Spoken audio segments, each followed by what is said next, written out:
And see, the thing is this, the key to doing the practice is that when you notice you've been down the rabbit hole for a long time, and you wake up and you realize, oh, wow, I've been like lost in thought, for 10 minutes.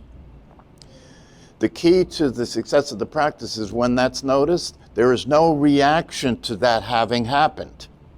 Do you understand? No judgment. No judgment. When that happens, right, what the system will do is it will come in behind it and say, oh boy, you're not very good at this, are you? Right. How long have I been meditating? Yeah, how long have I been doing this? Yeah. It's going to get better. Yeah, and then the system tries to assert itself by doing what it does. It judges and evaluates everything, right?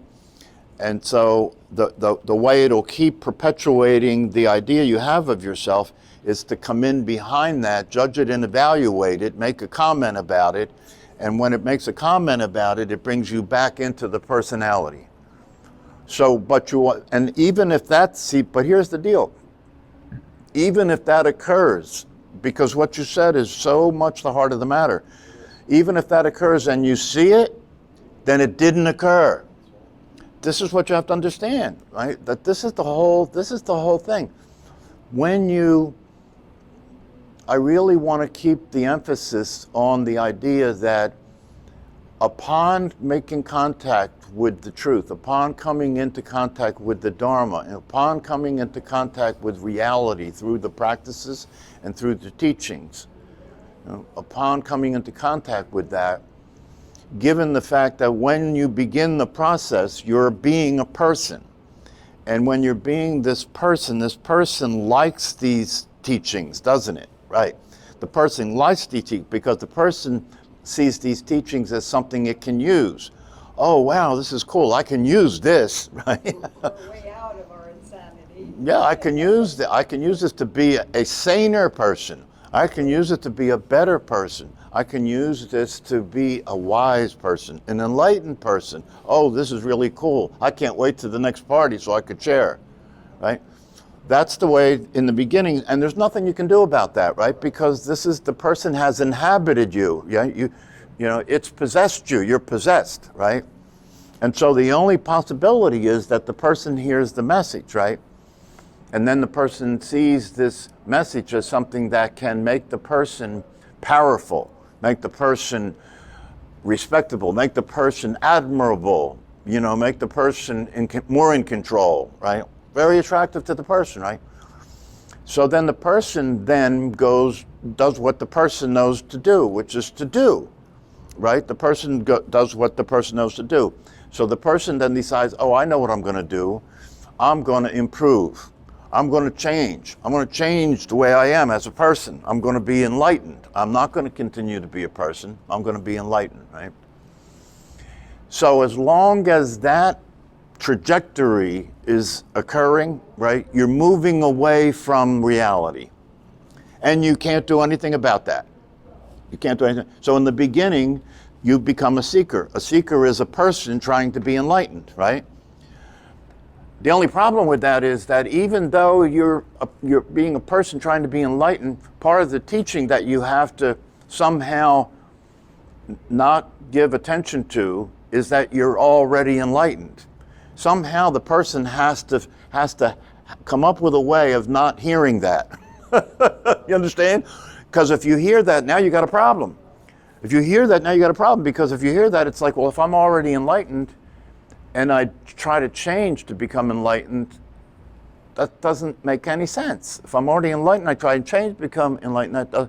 So the person has to not hear. That's why in religion they step over "Thy will be done," right? It's right there.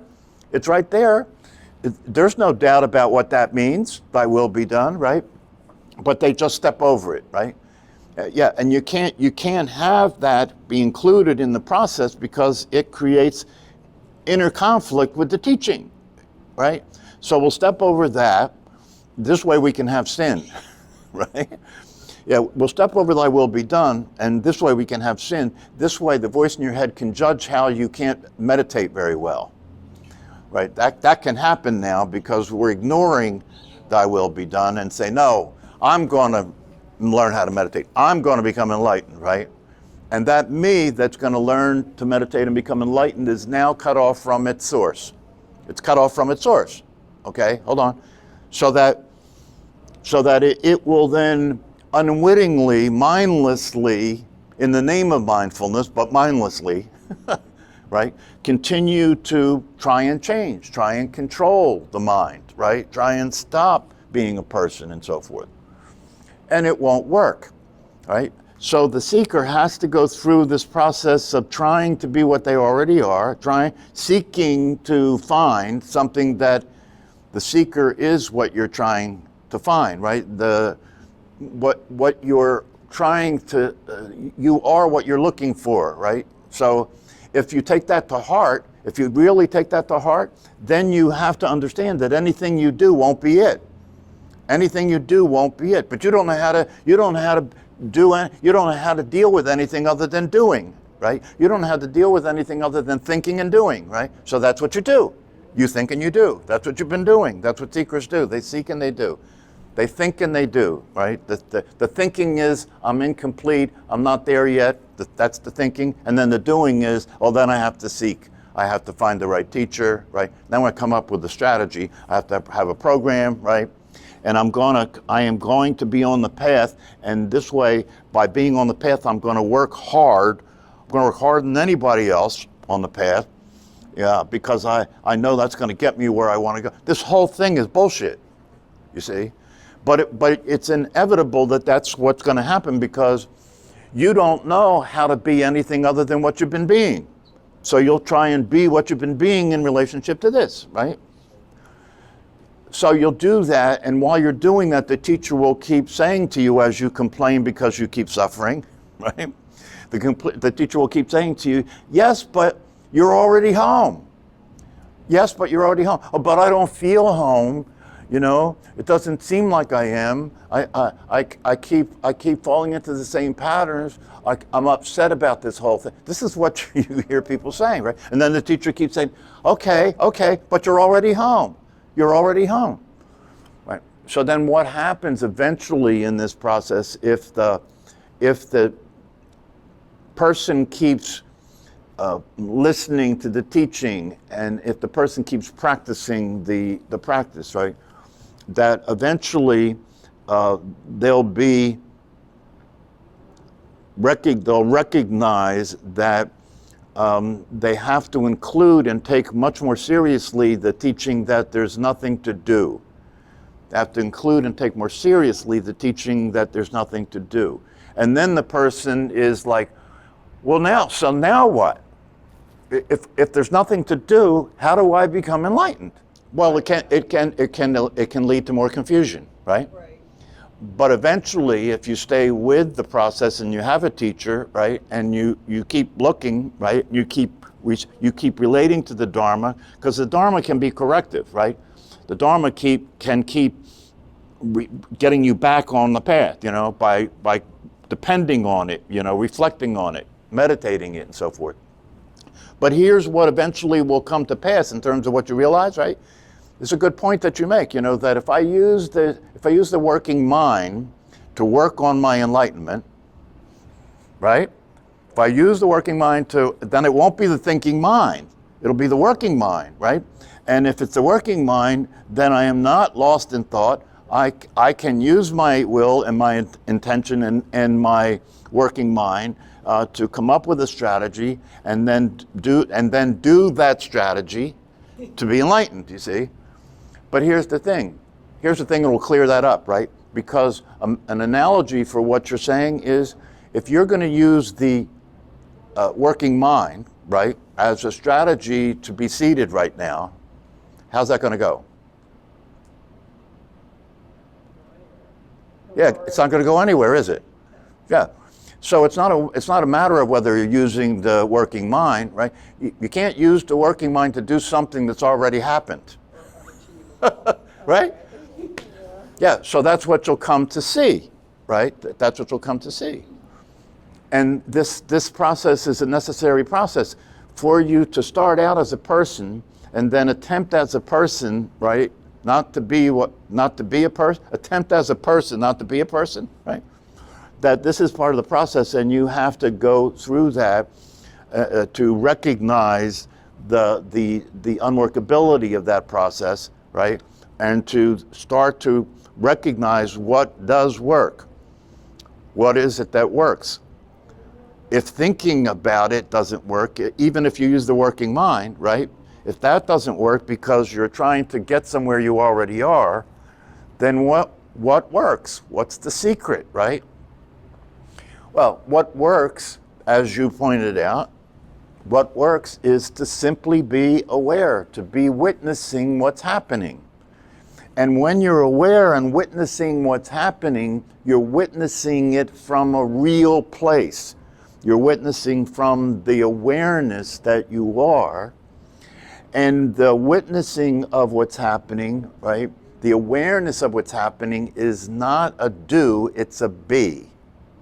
The awareness of what's happening is not a do, it's a be. So if you go down the rabbit hole and you discover after 10 minutes that you were thinking for 10 minutes instead of meditating, right? The key to success in regard to that not continuing to be the case is to be aware of it. That's all. That's all. If you pay attention, if you really look closely at this process, right, you will discover that you're waking up in the middle of a dream. When you're in conflict with somebody and you're angry and this is going to be a pattern that replays, right? That's a dream you're having, right? And if you wake up in the middle of the dream, right, awareness now becomes available to see what's actually happening. Yeah, to actually see what's happening. And when you're seeing what's happening, that's the cure. That's the cure.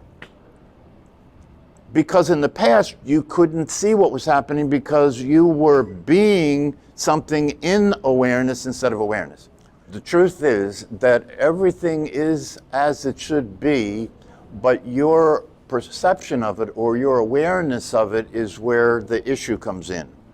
In other words, what changes when you practice meditation, if you do it correctly and consistently, right? And you're studying the Dharma, you're studying the teachings, right? What changes is the way things occur for you. What changes is the way things occur for you. When you look at something and you're looking at it without thinking about it, you're seeing something different than you see when you think about what you're looking at. You see what I'm saying? And so what changes is the way it's occurring for you. And the way it's occurring for you is always in relationship to the way you behave. This is the heart of the matter. Your behavior is a function of the way things occur for you, isn't it? That's automatic, isn't it, right? The way things occur for you is directly related to your behavior, right? So what happens when you practice meditation is the way things occur for you changes. You see thinking shows up for you different than it used to, right? That's the way things occur for you. Your life shows up different than it used to. Who you are shows up different than it used to, right? So now the way things are occurring is different, and because the way things are occurring for different, the way you are interacting with what's happening is different too, right? So your actions are a direct function of how things are occurring for you, right? And when you understand, when you have an understanding of how all this works, right? The way things occur for you is that you are seeing the difference between the perception. A perception is the way something occurs after it's processed. A perception is the way something occurs after it's processed. In other words, the data comes into the system, the brain processes the data, right? And produces a perception, produces what you see, right? But if you move out of the thinking process and you look, now what's occurring for you is not a function of what you think. You're not seeing the processed product now. You're seeing just the raw data. You're seeing the way things actually are, right? So when you put this into play, when this is put into application, right? That the way you relate to people around you changes because the way they occur for you changes. The way they occur for you is they occur for you the way you occur for you. The way they begin to occur for you especially if you take this all the way to the primary teaching, which is thy will be done. Right? The way they occur for you, according to Ramesh Balsekar, this is really powerful enlightenment stuff, right? The way they occur for you is that they're not the doer. The way other people occur for you is that they're not doing what they're doing. It's an act of God. Just like you're not the doer, right? It's thy will be done. If there's nobody doing this and nobody doing that, do you see how that's going to end a lot of conflict? Something's wrong. That's how we process death. That's how we process dementia. That's how we process mental illness, right? Something's wrong, and so we should try and fix what's wrong. If we can't fix what's wrong, let's ignore it. Right? So the key here is this: the thing that you wanna take home about this is that the consistency of being aware that you're aware and experiencing yourself as awareness is the whole thing. It's the whole thing. Do you understand? There's no doing in that. There's no doing in that. It's all being. You're simply being a witness. And the witness you're being wasn't witnessing anything before. Now there is a witness that wasn't there before. It's seeing what's happening. It's the real deal. It's the real you seeing what's happening, right? And just being present that way and having the natural ability to distinguish things, right? Awareness makes distinctions, doesn't it? Right? Your awareness knows the difference between the floor and the ceiling. You don't have to go to school for that. It's instantaneous, right? So your awareness sees what's happening, right? And in that light, if your behavior is inconsistent with the truth, in that light, if your behavior is the behavior of a person or a personality, right, that's not actually the case, that is seen to be so by the awareness. Do you understand? That is seen to be so by the awareness, and just the seeing of that by the awareness has an effect on what's happening. Just the seeing of it has an effect on what's happening, right? Just the seeing of it allows the behavior to change to be more consistent with reality. And reality is the seeing. The reality is the real source, right? The real source. So when you step aside, when you understand that as a person you can't get out of your own way, right? That when you step aside and stop considering yourself the source. See, when you're thinking, you're considering yourself the source, aren't you? When you're being a thinker and a doer, you're considering yourself the source. I am the source of my behavior. I'm the source of my thoughts, right? Now, along with that, what comes with that is a very intense responsibility, doesn't it? If you're the thinker of your thoughts and you're the doer of the deeds, right, then everything that happens that doesn't work is your fault, right? You did it and you did it wrong, right?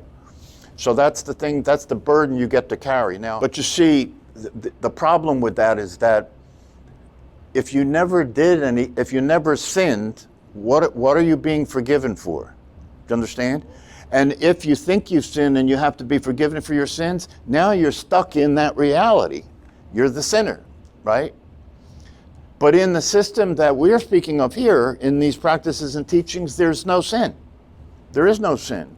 You're not the thinker and the doer. That was a mistake that you made, right? So if you put that aside, right, and you move your attention out of the thinking process, and you're being aware, and you're aware of awareness, now you have realigned yourself with the actual source. Now you didn't cut off your connection with the source, because you're no longer having it that you're the thinker. That's playing God. You know, you no longer have it that you're the thinker. You no longer have it that you're the doer, right? And so when you put all that aside, along with that not being the thinker and the doer, along with that, what goes is all the guilt and the shame and the pride and all the rest of it that is part of the burden you carry in your life as a person. Right. Did you ever stop and let yourself pay attention to the weight on your shoulders? Well, that's what we're all, yeah. Huh? We're all hunched up all the time. That's right. Yeah. That's right. That's because you're carrying a load. Everybody's carrying a cross, right? So this is about letting go of the load, realizing that there is nothing, you don't need to carry anything. It goes back to that thing I've shared before about, you're carrying all this baggage, right? And you get on the train. The train could be an analogy for the path. The train could be an analogy for the Dharma process, the practices and the teachings. You get on the train, right? And you're carrying all this baggage, all this luggage, right? And so the process of doing this work is the process of you're putting the luggage down and realizing you don't have to carry it anymore. Thy will be done. The train will carry it. God will carry it. You don't have to carry any burden at all. You don't have to carry any burden at all. You can lighten up. That's what Paul means when he says traveling lighter, right? You put down your burden, right? There's a lot of in gospel music and in a lot of the teachings, even in the Christian teachings, they talk about lay your burden down, right? And it's the same thing here, lay your burden down. The burden to lay down here, right, is the burden you carry by considering yourself to be a doer, by considering yourself to be a physical body, by considering yourself to be a personality, right? Because what comes along with that is the story of that person, right? And all the mistakes that person made, and all the things that person accomplished. You know what I mean? It's just such a heavy duty thing. You want to somehow get out of this thing because you can never win. That's what you discover. You can't win this game. You can't, even if you get an Academy Award for being the best actor. Next year's a new year. Now what? You know what I mean? So now you have to deal with the burden of becoming the person who was the best actor. You see what I'm saying? So this whole thing in time and all of this business that we're preoccupied with, we're obsessed with performance, aren't we? Yeah, we're obsessed with performance. How well you're thought of in this world that we live in is a function of how you perform, right? The Olympics are coming up. Yeah, the Olympics are coming. We can watch people perform, right? So this whole business it's really important for you to understand that all you have, and that's why we practice meditation, because you're practicing being aware of being aware. You're practicing being aware of the body, and when that awareness is aware of the body, the idea that you're not the body is there, it's present. When you're aware of you're not the thinker, then thinking becomes available for you to see with an objective eye instead of being identified with it, right? But the thing I want to really emphasize more than anything is all that needs to happen is the awareness, because when the awareness shows up, when you're being aware, right, then how things are occurring for you can be seen, and if the way they're occurring for you is irrational, if the way they're occurring for you is inconsistent with reality, if the way they're occurring for you is causing you to suffer and behave in a way that causes negative consequences, right?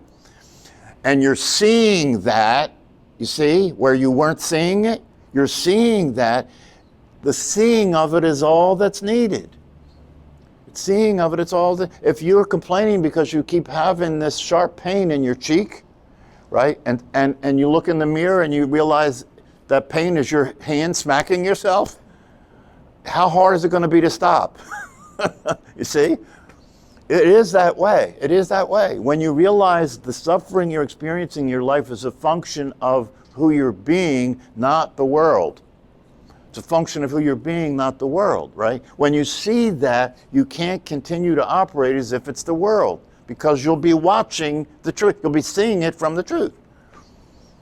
So the key is this. You'll continue because you live in the world of the lost. You'll continue because you live in the world of the lost to fall into the trap of doing, right? It's a habit. Your brain makes you do it, even though it doesn't work, right? So you'll keep being the doer, right? But gradually, if you include in that, right, the understanding of the truth, right, which is that there is no doer, right, that will start to have an effect on what you're doing, because you'll realize you're perpetuating suffering. So to be awake and aware, right, brings about the end of the suffering. Why? Because you see what you're not. You see what you're not. And when you see what you're not, you won't continue to be what you're not, because you're seeing that you're not that. Right? It's that simple. When you see what you're not, you won't continue to be what you're not, right? Because you're seeing that you're not that. And you're also seeing that when you think you're that which you're not, that's the trouble. That's where you get in trouble.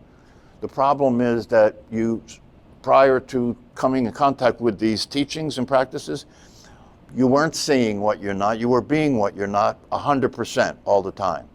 And so when you come to these teachings and practices, you start out being what you're not, trying to be what you are, which won't work, right? So then you have to keep getting, you have to keep getting the teaching, right? And you have to keep integrating the teaching, right? So that you gradually let go. Gradually let go. You gradually stop trying to be God. Yeah, and when you let go and you stop trying to be God, things start working, because you're now operating consistent with reality. Things start to occur for you the way they are. Things start to occur for you the way they are. When you think about things and what you see as a perception of what's so, right? That perception is not an accurate rendering of what's so. It's a perception, it's an interpretation, it's a conceptualization of reality. When you see the way things are directly, right, then you can get into relationship with that. And when you're in relationship with the way things really are, right, things start to work. Things start to work. When you start playing football on a football field, the game starts to work. But if you go on a football field with a baseball bat, and when they pass you the ball, you try and hit it with a baseball bat, your life is going to be very confusing. Right? That's exactly how it is, by the way. That's, it's like you're in a football game trying to play baseball, and you just can't figure out why this isn't working. These people have to stop what they're doing and start running the bases instead of trying to run to the goalpost. They're doing it all wrong. That's the way you are. That's the way we are, right? Yeah, so you have to pay attention. When you pay attention, you'll see that, oh, this isn't baseball. Yeah, when you start paying attention and you start seeing what's happening, really seeing what's happening, start really seeing how things are occurring, then you realize, oh, that's how it is. Oh, that's who I am, right? Yeah, and then things start to get interesting. Things start to get more fun, right? Because you have the power to produce results. And now you enjoy the game because you have the power to produce results. You're in the right game now. You're playing the game that's actually existing instead of playing the game that you have going on in your head. So that should do it. You're all done now. We're all cured. All right. See you persons next time.